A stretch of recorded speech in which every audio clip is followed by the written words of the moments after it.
Hello dear student, DVC classes में आप सभी का एक बार फिर से स्वागत। मैं रमन प्रकाश सिंह।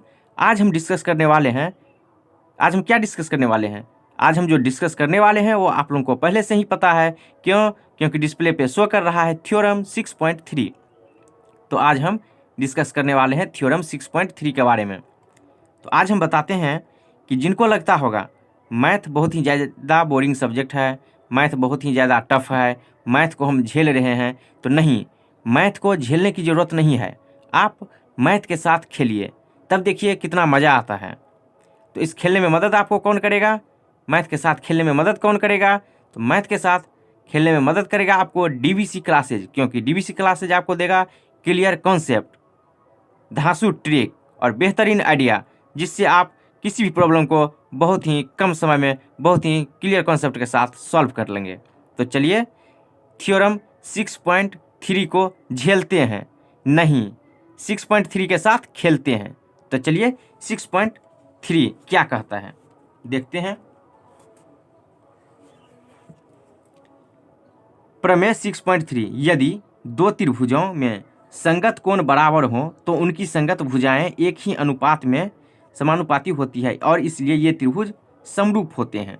क्या मतलब? तो चलिए अभी हम आपको बताते हैं।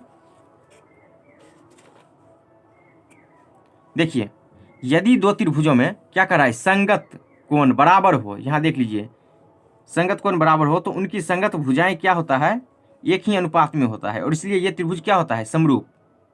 तो देखिए, संगत कोण बराबर हो, यहाँ संगत कोण बराबर हुआ है तो यानी ये जो बी एंगल है, ई के इक्वल सी एफ के इक्वल और ए किसके, डी के इक्वल। ये मैं नहीं, ये कह रहा है थ्योरम 6.3 में। तो मुझे क्या करना है, इस दोनों ट्रायंगल को यानी ए बी सी और डी ई एफ को क्या करना है, सिमिलर करना है। तो भुजाएं एक ही अनुपात में होती है, तो जैसे ही भुजा का रेशियो जो है इक्वल हो गया तो बोलेंगे कि ये दोनों त्रिभुज क्या है, सिमिलर है। तो मुझे प्रूफ ही करना है कि यह सिमिलर है। तो क्या हम सिमिलरिटी का जो क्राइटेरिया हम जानते हैं वो यूज करेंगे? तो वो बिल्कुल नहीं यूज करेंगे।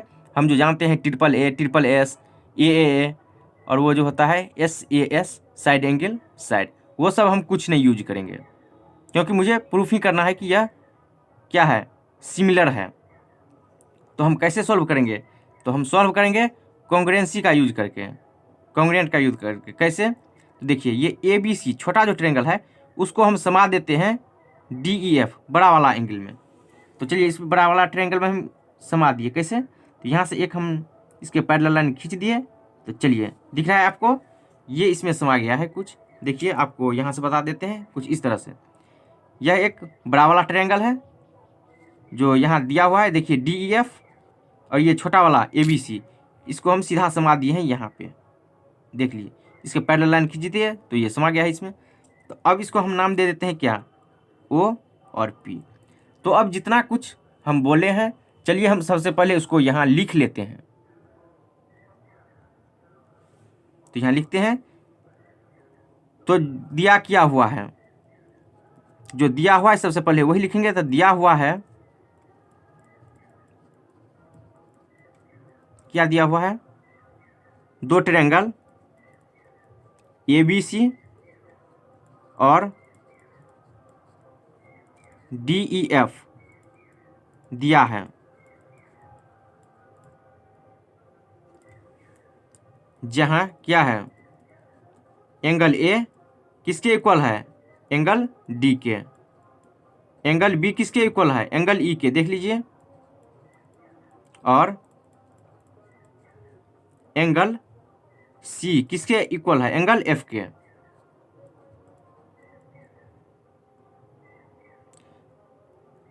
तो अब क्या करना है कि मुझे साइड का रेशियो चाहिए। तो साइड का रेशियो आएगा तो क्या करेंगे, कौन सा कंडीशन यूज करेंगे इसमें?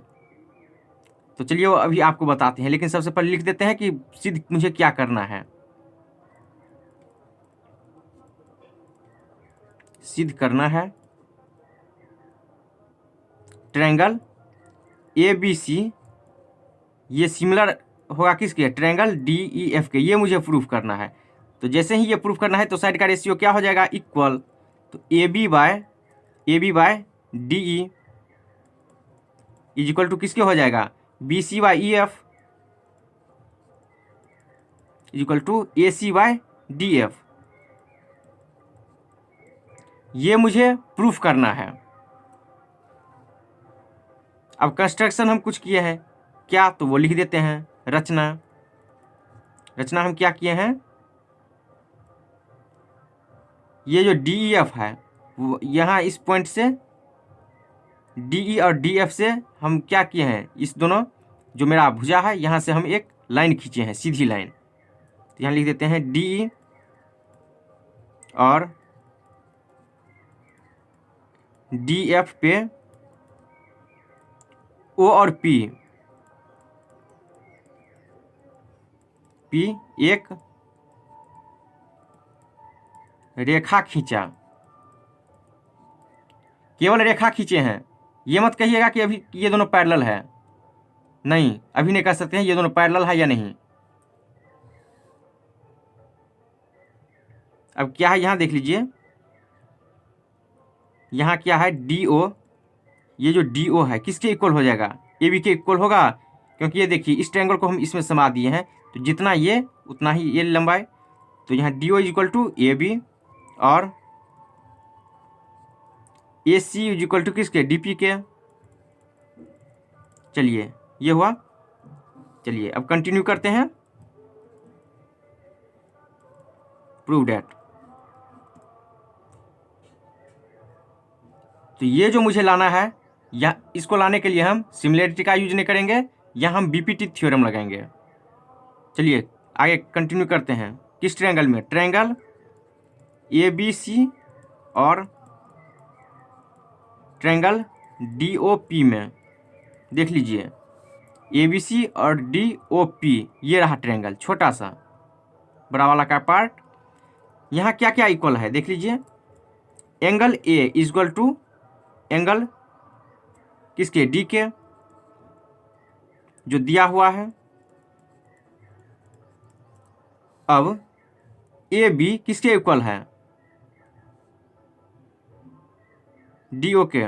देख लीजिए ये जो ए बी है मेरा डी ओ के इक्वल है या नहीं, तो यहाँ चलिए लिख देते हैं A B is equal to D O, तथा ये जो ए सी है वो क्या डी पी के इक्वल है या नहीं है। चलिए इतना दिया हुआ है मुझे, तो यहाँ हम कौन सा क्राइटेरिया यूज कर सकते हैं, ये तो सर्वांग सम मेथड से चल रहे हैं, तो साइड एंगल साइड से यहाँ देख लीजिए एंगल ए एंगल डी, ये angle A equal to angle D, ये और ये इक्वल है। बोल रहे हैं ये साइड ये साइड ये साइड और ये साइड दोनों इक्वल है, तो साइड एंगल साइड से बाय एस ए एस, यानी साइड एंगल साइड से, यहाँ ए नहीं ये एस है, यानी साइड एंगल साइड द्वारा क्या हो जाएगा, ये ए बी सी और डी ओ पी कॉन्ग्रुएंट हो जाएगा, सर्वांग सम।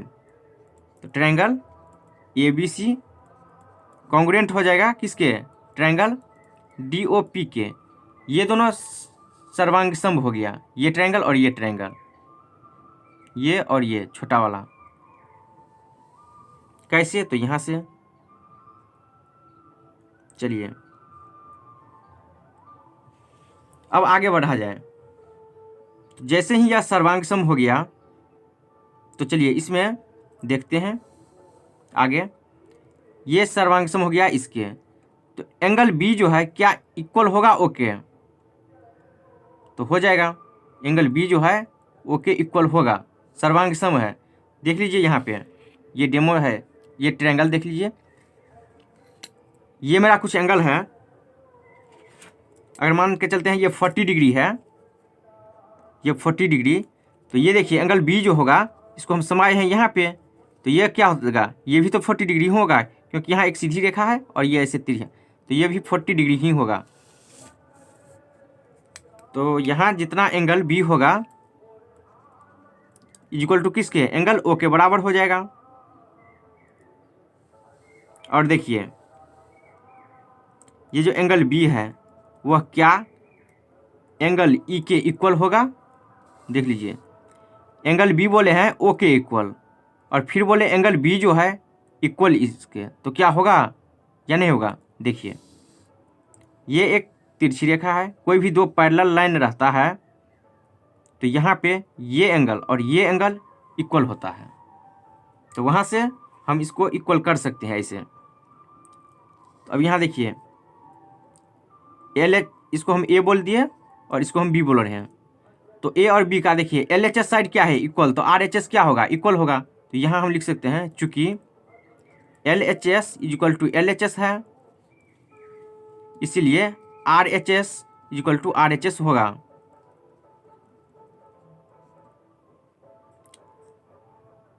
तो क्या हो जाएगा, angle O equal to angle E. तो जैसे ही ये दोनों एंगल इक्वल हो गया तो क्या हो जाएगा, ये जो ओ पी है ई एफ के पैरेलल होगा कि नहीं, हो जाएगा।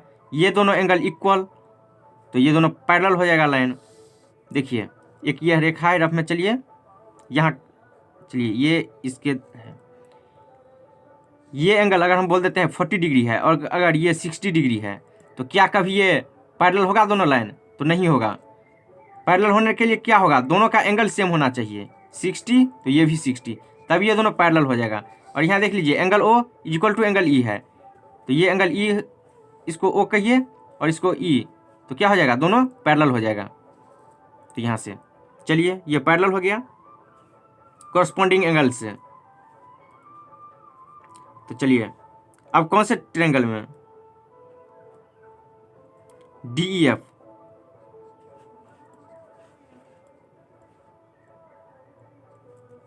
ये मेरा डी ई एफ है, डी ई एफ ये रहा। चलिए उसमें कुछ जानते हैं। ट्रायंगल डी ई एफ में अब हम बीपीटी का यूज करने जा रहे हैं, थेल्स का। तो देखिए, थेल्स पर में क्या कहता है, थेल्स पर में कहता है, थेल्स पर में जो कहता है वह कहता है, देखिए, किसी त्रिभुज की एक भुजा के समांतर, किसी त्रिभुज का यानी इस त्रिभुज के एक भुजा के समांतर अगर हम लाइन खींचते हैं तो दो भुजाओं को किसी बिंदु पर प्रतिच्छेद करता है, भिन्न भिन्न बिंदुओं पर। तो यह जो है, ये जो दो भुजा है उसको सेम रेशियो में इक्वल करता है, ये रेशियो इसके इक्वल, यानी D O by O E equal to होगा D P by P F के। तो ये कहता है थेल्स पर में। तो यहाँ हम बी पी टी यूज करने जा रहे हैं किस ट्रायंगल में, डी ई एफ में। तो ये रहा मेरा फिगर, देख लीजिए डी ई एफ। चलिए, तो यहाँ से क्या हो जाएगा, डी ओ बाय ओ ई। चलिए देख लीजिए, D O by O E equal to क्या होगा, D P by P F equal to D P by P F. BPT से हम यहाँ लिख दिए हैं। चलिए अब इस दोनों में कुछ करते हैं, क्या करते हैं वो आपको हम थोड़ा बाद में बताएंगे। यहाँ हम दोनों साइड 1 ऐड कर रहे हैं, दोनों साइड 1 जोड़ने पर क्या होगा, D O by O E plus 1 equal to D P by P F plus 1। ये हम किए हैं, क्यों? क्योंकि देखिए नीचा में क्या है, ओ ई। तो सबसे पहले चलिए ओ ई है यहाँ, तो अगर हम डी ओ को नीचा कर देंगे तो एलसीएम क्या हो जाएगा, डी ओ। तो यहाँ हो जाएगा ओ ई प्लस डी ओ। तो ओ ई प्लस डी ओ क्या हो जा रहा है, देखिए ओ ई प्लस डी ओ, ये क्या हो जाएगा, ये दोनों मिलके डी ई हो जाएगा। और फिर नीचा में क्या बचेगा, डी ओ। तो डी ओ किसके इक्वल, ए बी। तो वहाँ से हमको जो सॉल्व करेंगे तो साइड का रेशियो आने में मदद करेगा। तो चलिए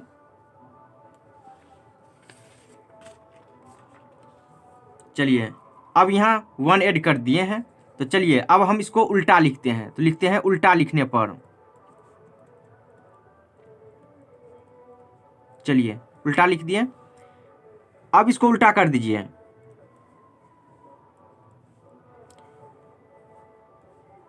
OE by DO plus 1 is equal to PF by DP, PF by DP plus 1।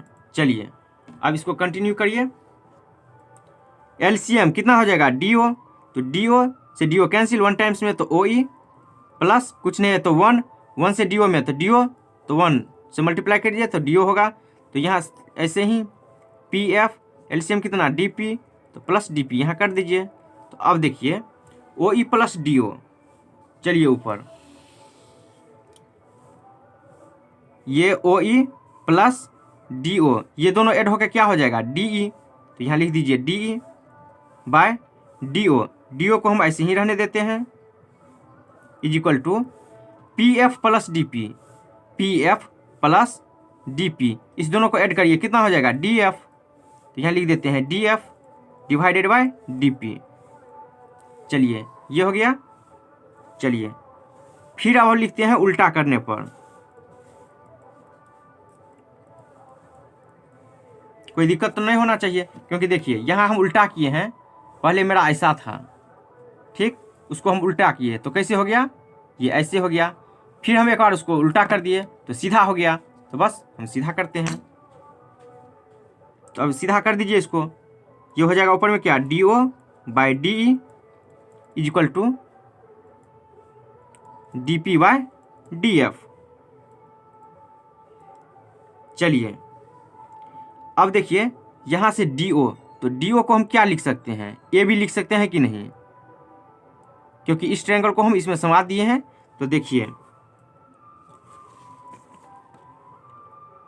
यहाँ देखिए यह मेरा ट्रायंगल है और ये रहा DOP, तो हम इसको क्या किए थे, छोटा वाला को बड़ा में समाये थे, तो यहाँ पे देख लीजिए ये दोनों इक्वल हो गया।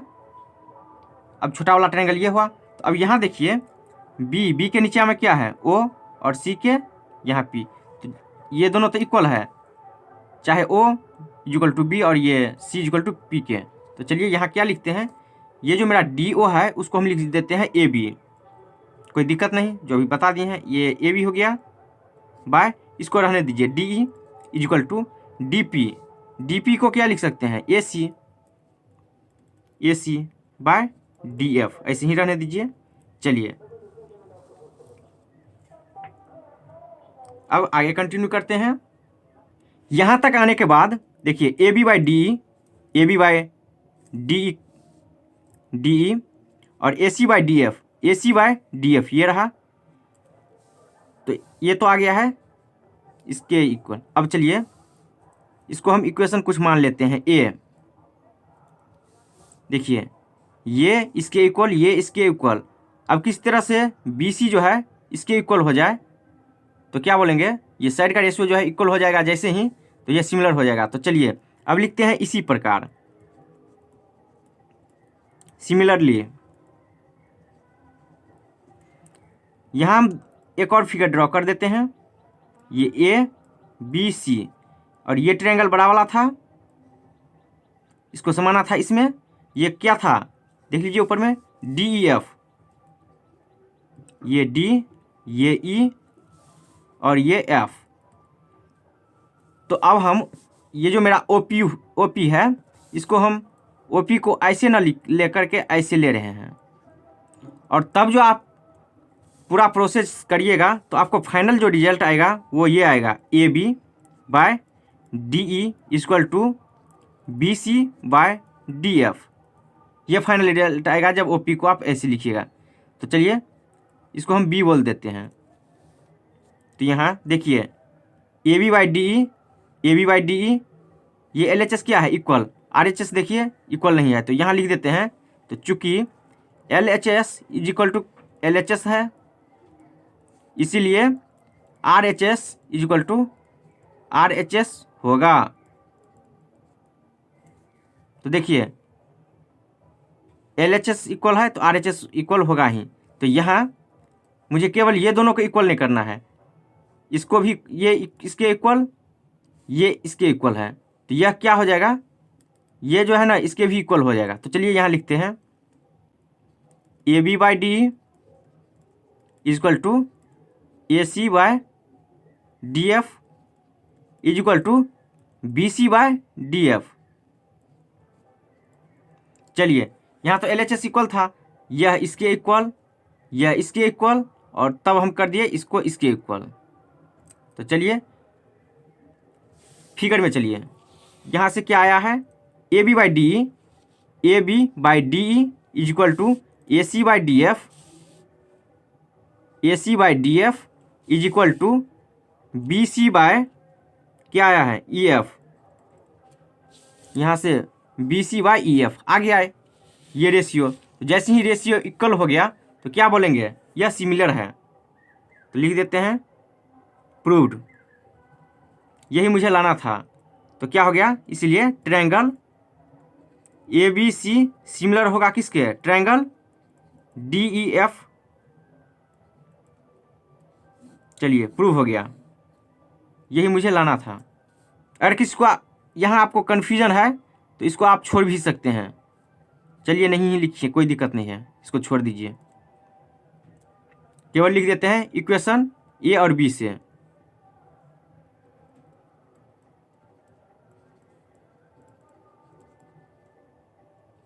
इक्वेशन ए और बी से इसको हम हटा दिए हैं। चलिए देख लीजिए तो एक बार इसको।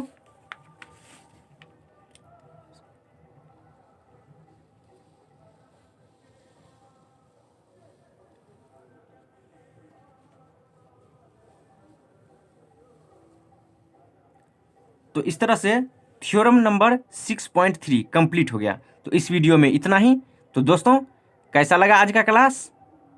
अच्छा लगा होगा तो लाइक शेयर कमेंट और सब्सक्राइब जरूर कीजिए। धन्यवाद, मिलते हैं अगले वीडियो में।